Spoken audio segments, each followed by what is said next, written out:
become the Republican I candidate did for not governor. have sexual relations with And I that woman. realized that this is something Miss he is Lewinsky. We're not going to inherent. be able to solve our problems if we get distracted by sideshows and carnival barkers. One Republican, one Democrat, and you discuss the issues that matter in today's local, state, national, and global politics. Hosted by Steve Hickson with co-hosts John Stanberry and Franklin Chansey. This is Backfire.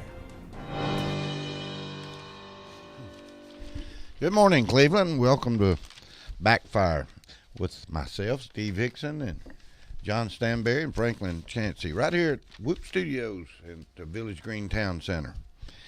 Anyway, we've had an interesting week. Santa Claus has been spotted several times already, so maybe he'll be fortunate enough to bring us guys something nice for Christmas. What's your wish this year, Franklin? What's my wish? Yeah. Some peace and quiet.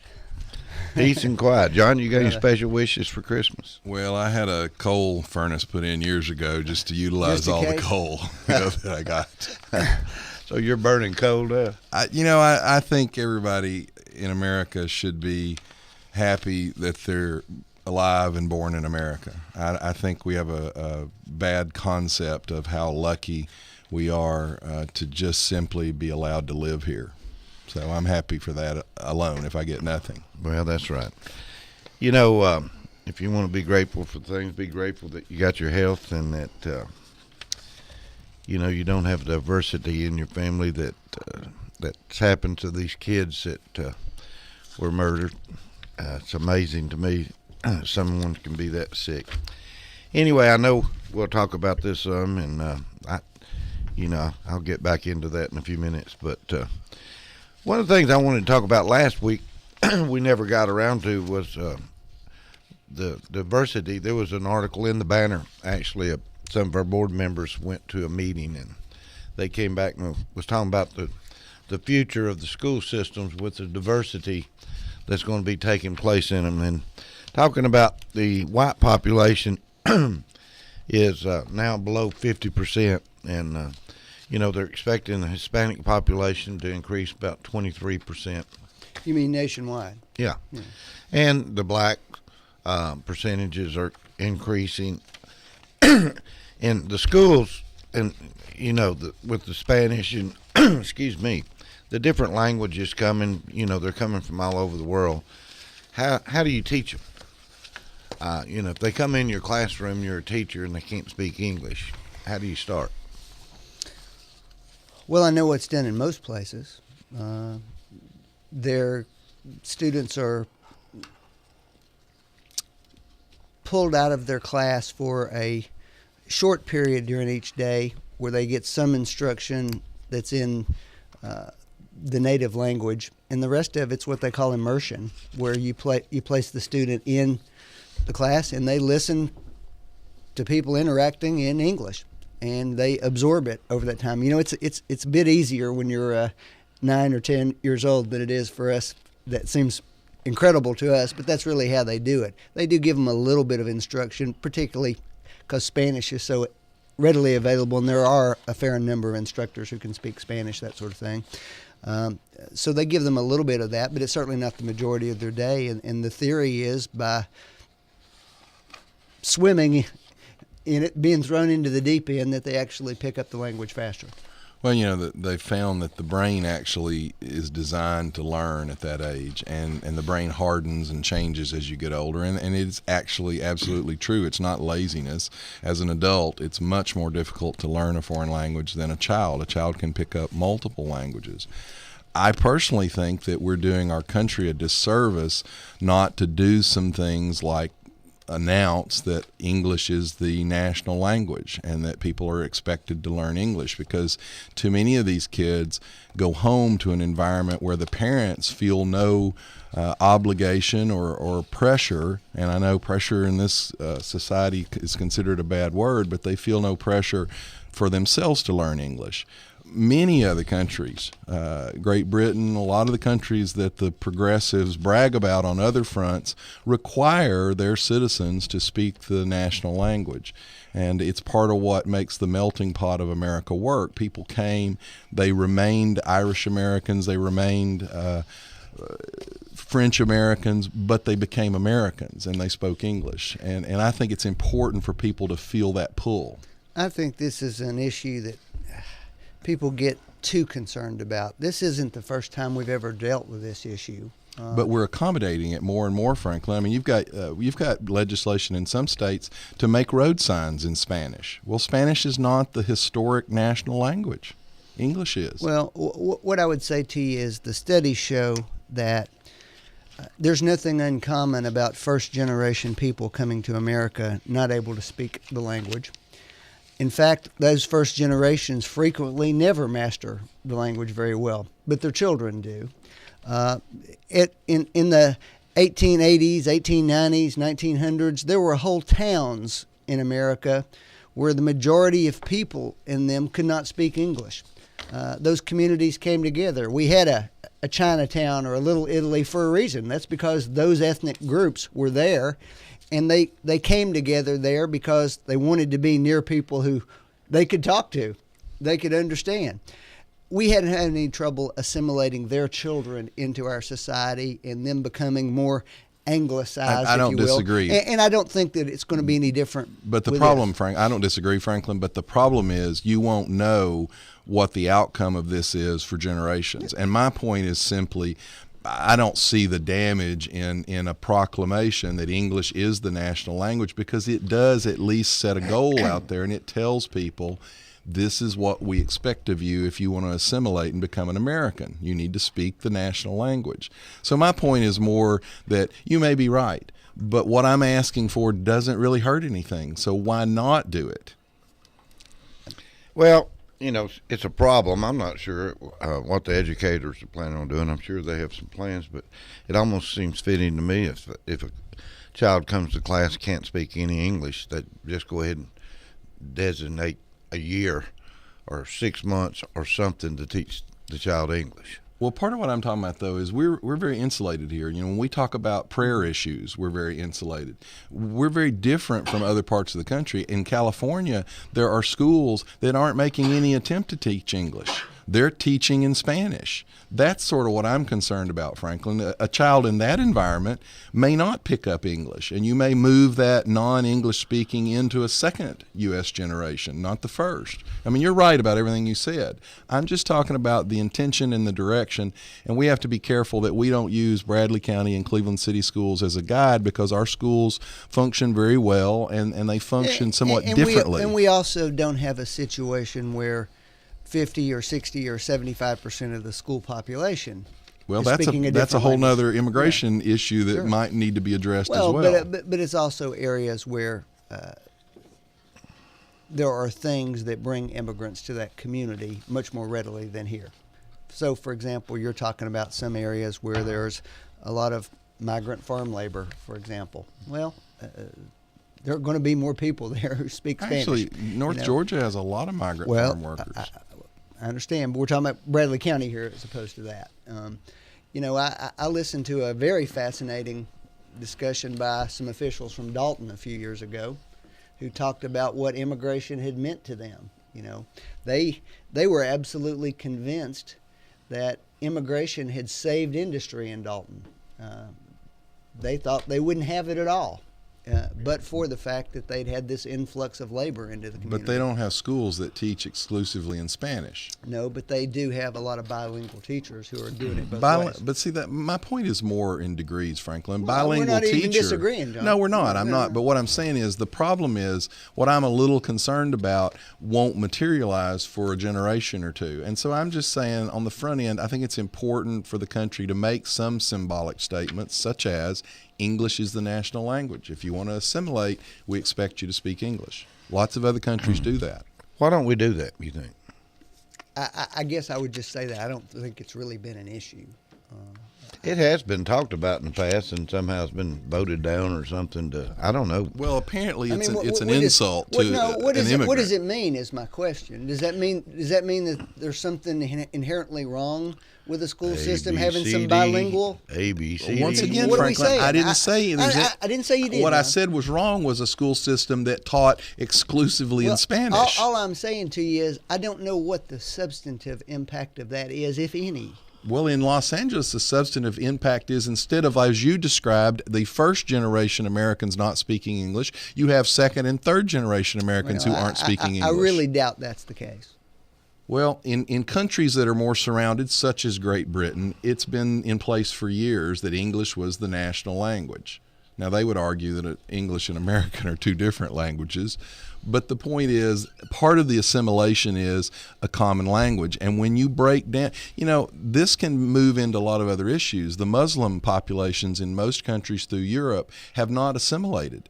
They did a survey in Great Britain, and the Muslim population there felt like terrorism was perfectly acceptable, and they didn't feel a part of Great Britain. And that's why you have bombings where they're comfortable killing their fellow citizens. So assimilation and language is very important.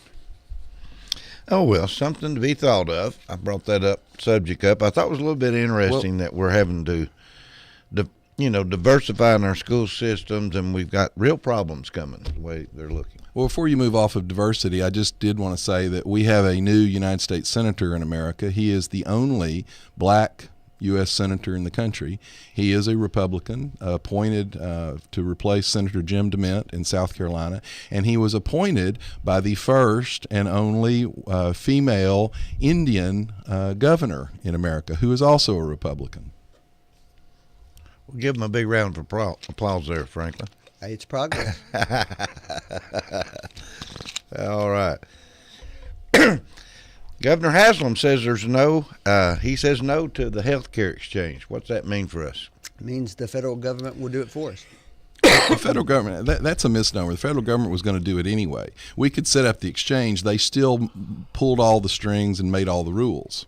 It means roughly 300,000 additional Tennesseans will be without insurance for another extra couple of years.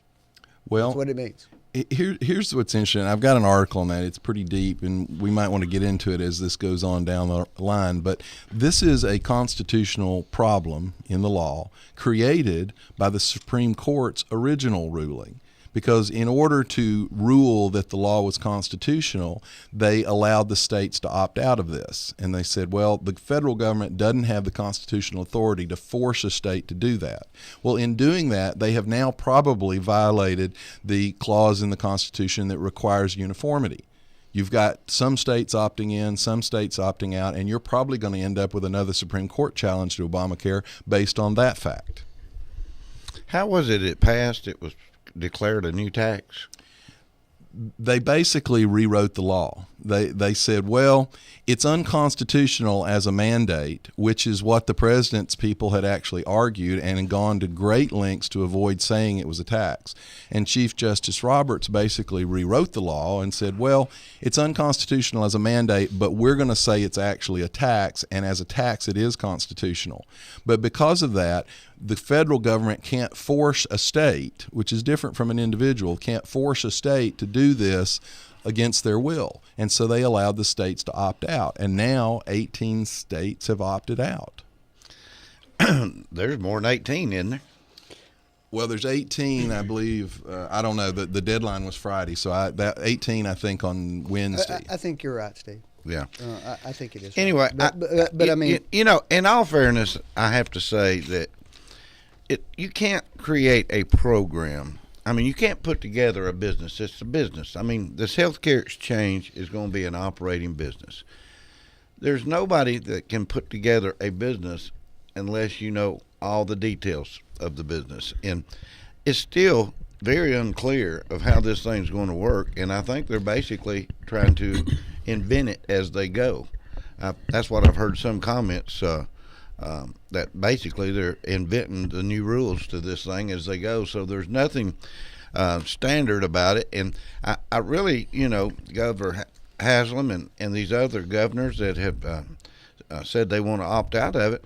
I think the decision from it is basically because they don't understand it enough to put it together, and they don't want to try to put something together that's going to cost us additional dollars, and that would fail. So I think until the business plan is understood better, it's not going to work for our federal government, and it's not going to work for our states until the business plan is exact.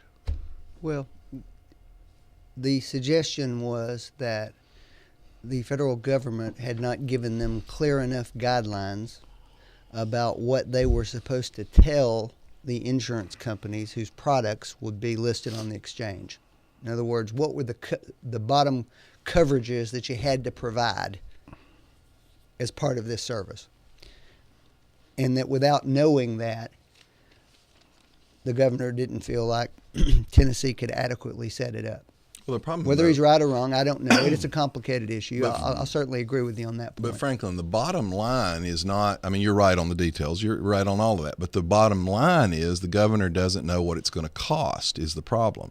And the federal government put this thing in place and then said, you need to do this. But the governors have, all these governors have a balanced budget amendment. They can't borrow money like the federal government can, you know. So they're looking at it going, how do I pay for this? And the last Democratic governor we had cut the rolls of the lower income people on TennCare simply because he realized we couldn't afford it. It was bankrupting the state. Well, but what happened here is that the government was providing a financial incentive to participate and for you to set up the exchange. But they were going to run it.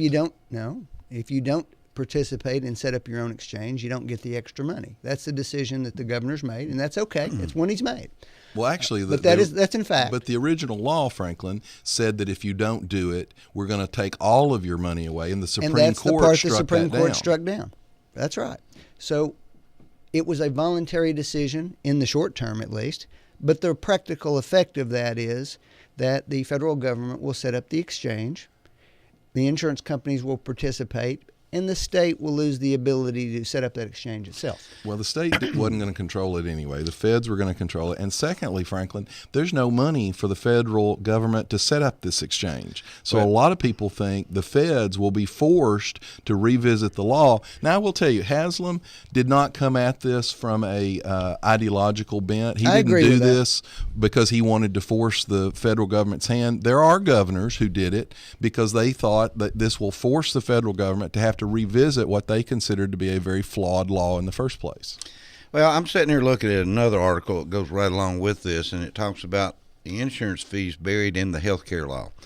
And it's talking about it's a new $63 per head fee to cushion the cost of covering people with pre-existing conditions under President Barack Obama's health care overhaul. That would be a middle class tax increase. And it goes on in the article, and I'm just hitting some of the headlines, that most of this is likely to be passed on to workers from the employers. It's about $5 and something a week. Yeah. And companies will be hit with a multi-million-dollar assessment without getting anything back for it. And then it goes on to say it starts at $63. It's there starting in 2014 to raise $25 billion is what they're trying to do. And most of the money will go into a fund administered by the Health and Human Services Department. Now then, they're saying that this $63 is going to be to raise $25 billion, and that is to just basically says it is for a temporary assessment levied for 3 years, starting in 2014, designed to raise $25 billion. Well, it declines each year after that. Right. Now then. But the problem is nobody believes that it will actually decline. I mean, there is no way that you can give that money to the Department of Human Services, Health and Human Services, and expect it to decline. No. It's not going to happen. I mean, we're all Americans here. Do you really think it'll decline? Franklin, I'll ask you that question. We've never been able to see anything decline once it's given to a government agency to manage. I mean, I don't know what you want me to say about that. I mean, I just wanted to know, okay, yeah or no. Yeah, I mean, I mean, I just can't see how it's going to decline. It's got to go up. They're going to spend more than they're going to take in probably. Well, I mean, before it's not going into the it's not going into the HHS general fund. It's going into a fund related to their administration of Obamacare. So it depends on what the need is, whether this is initial setup costs that are required by that. I mean, I'm not saying you're wrong. I'm just saying I'm not sure I know the answer. The next thing will happen is there's going to be more people sign up. And But that's the idea, though. And then we're going to have to raise the tax even more to cover more people. But Franklin, if you look at, like, for example, Social Security, any of these programs, go back to the 60s when some of the programs under Johnson were started. There were estimates on what it was going to cost. The costs are tens and 20 times what the Congressional Budget Office originally said they would cost. Well, first of all, I don't have a single problem with Social Security. Maybe you do. I don't. It's think unsustainable as it is, Franklin. Well, it's only unsustainable because we haven't made changes to it in 20 years. It was unsustainable. No, wait, wait a minute. No, I'm not going to let that stand. Anytime a Republican talks about changing it, he gets an ad made where he's pushing an old lady off a cliff. Hold on a minute. As everybody's been pointing out, Democrats and Republicans decided that Social Security as it currently was unsustainable in 1984. Well, what happened? Reagan and Tip O'Neill got together. They made some changes to the program. What happened? It made it sustainable for another 40 years. Well, that's all sustainability is. Well, let me argue that point a little bit. It's because we haven't changed in response to the conditions on the ground. Let me argue that point a little bit. If Congress had to put back all of the money that is actually in the trust fund in the form of IOUs and not real dollars, would it be sustainable? Right now, when they talk about that trust fund, the money they're talking about is not even there. Because the deficit spending that we've been doing, not only are we borrowing it from China, we've been borrowing it out of the Social Security Trust Fund. So none of that money is actually even there for our seniors. Franklin, you said you were happy with the Social Security system. I just hope it don't go broke before I get mine back. You know what? That's true, Steve. But I'll just ask every listener out there. Can you remember 1 month since, 1965, you haven't heard somebody in the generation above you say, well, I'll probably never get it. It's going to go broke before I get mine. And it never happens. Well, here's how it started. It was 11 employees contributing for one draw. It's now down to 2 to 1. So 2 employees for every one draw. It is an unsustainable system, Franklin. And worse than that, if we quit lying to ourselves about the IOUs that are in the trust fund, it's really unsustainable.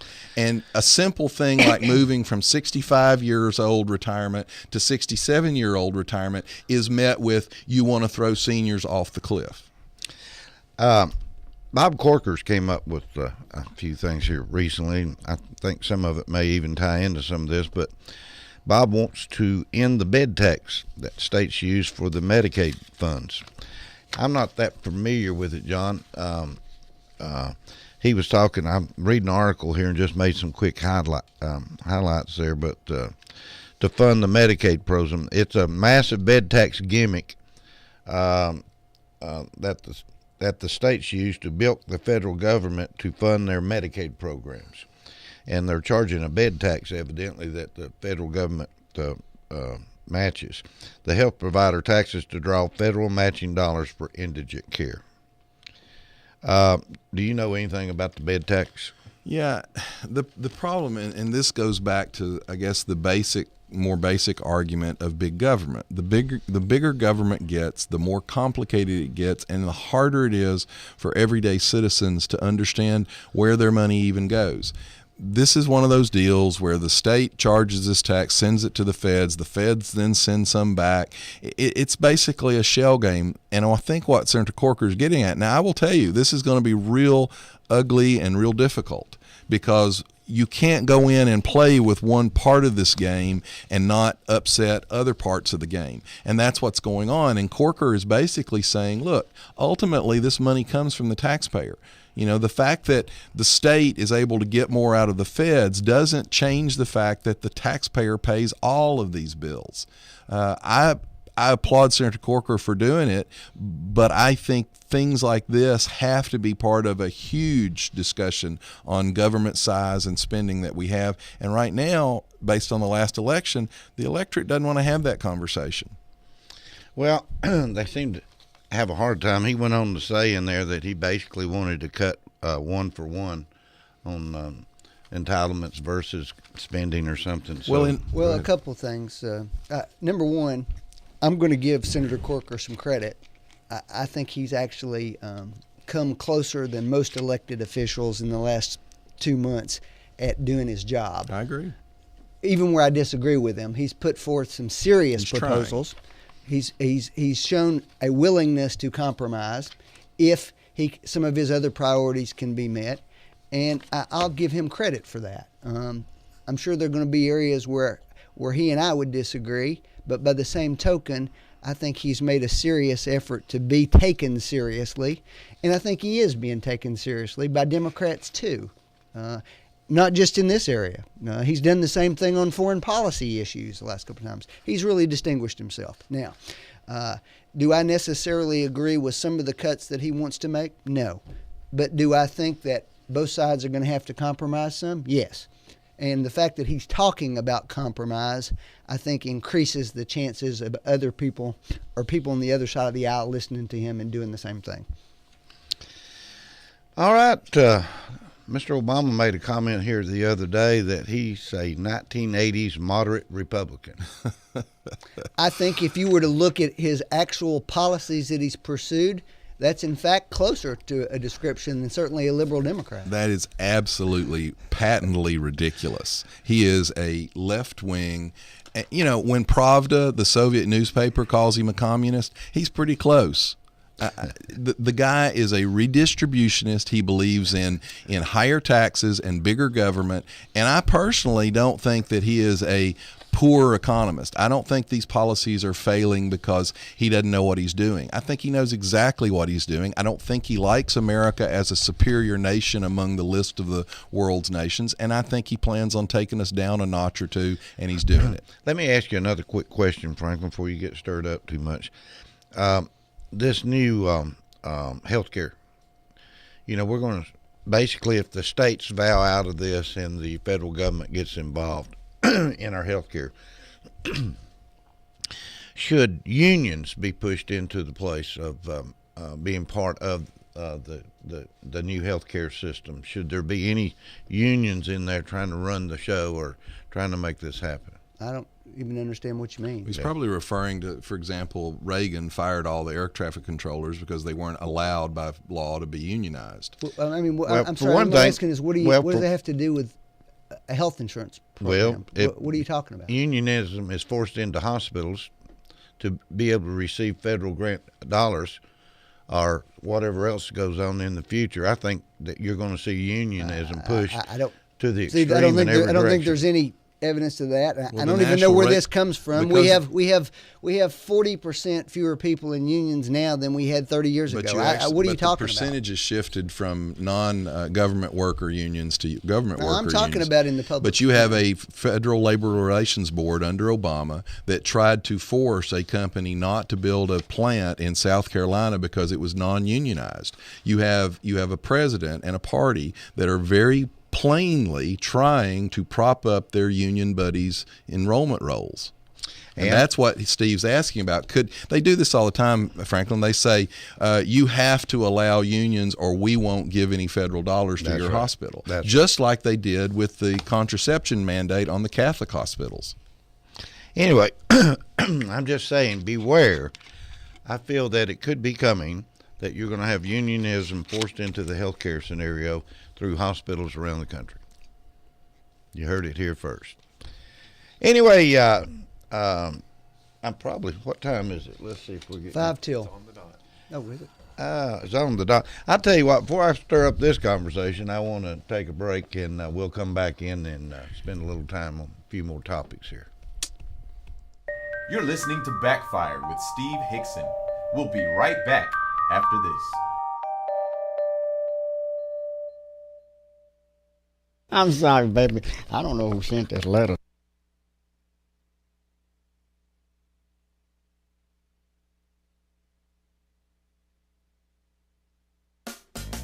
When you buy or sell or pawn, You can't go wrong at U.S. money shops.